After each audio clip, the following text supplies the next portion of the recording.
नमस्कार मंडळी, मी देवा काकडे आणि देवा काकडे पाटील या चॅनलमध्ये आपले सहर्ष स्वागत आहे.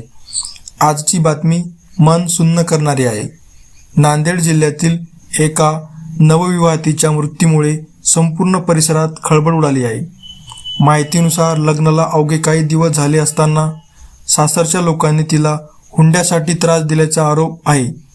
ताजुबाई चव्हाण नावाच्या या महिलेने सासरच्या छळाला कंटाळून विष घेऊन आत्महत्या केल्याचा प्राथमिक तपास समोर आला आहे.